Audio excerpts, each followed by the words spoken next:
Shalom, family. Shalom. Hey, we make a little bit of wine, grape wine. Now, the way you do this is this jug right here, 64-ounce jug, Welch's grape juice, 100% grape juice.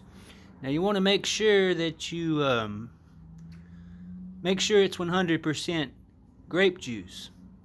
And what we have here is active dry yeast.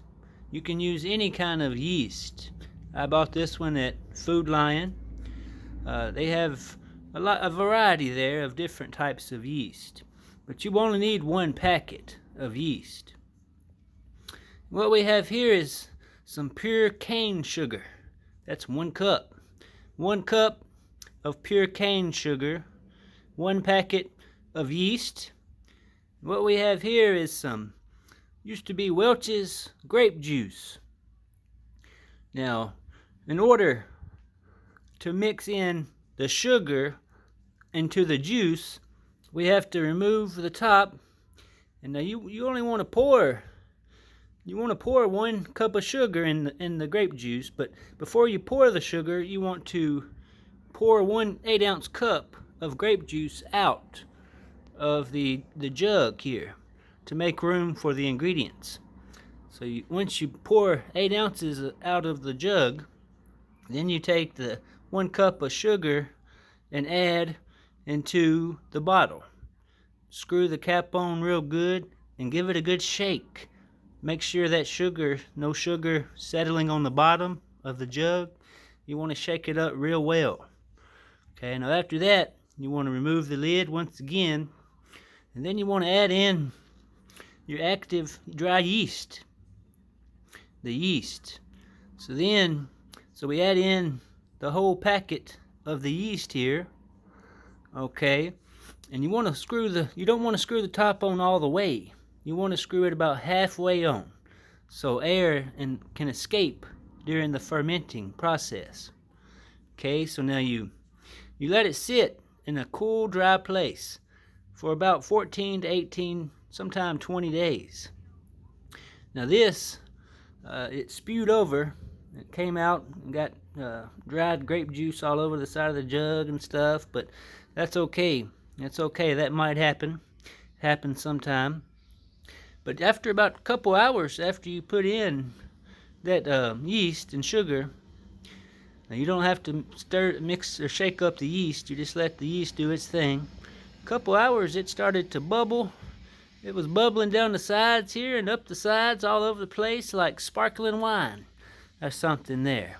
Kind of like when you pour beer, a craft beer in a glass. You know how the bubbles and it sizzles and the sizzling up there and everything and bubbling up and stuff.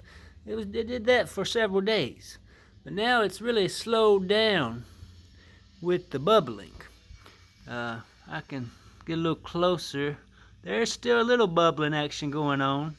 Do you see that? Just slightly little bubbles. Just a little bit of bubble action going on, not much. It's just about done. Now this has been fermenting for the past 13 days. So I'm going to check it tomorrow with 14 days, but now if it's still just bubbling, just ever so slightly like this, I'm going to give it another day. And whenever it stops slightly bubbling, that means it's ready. So it could ferment for anywhere from 14 to 20 days. That's all you have to do. And then you just pour it out into a different container, a clean container, and there will be sediment on the bottom. That's the yeast. You don't want to get that in your wine. So you want to, you can sift it out, or what I normally do is I just pour the good wine, and when I get down real low here, I just throw the rest of that away, because you don't want to drink the yeast. But the taste of it, I've done this a few times before. I never pay full price for wine. Okay, I make it myself and save quite a bit of money. Now this is not the best tasting wine in the world, but it is fine tasting wine. Like it's grape, there's the flavor, it's grape wine. It tastes fruity. It's delicious. Saves money. Hey, make you some homemade, homebrewed wine. Welch's Grape Juice, 100%.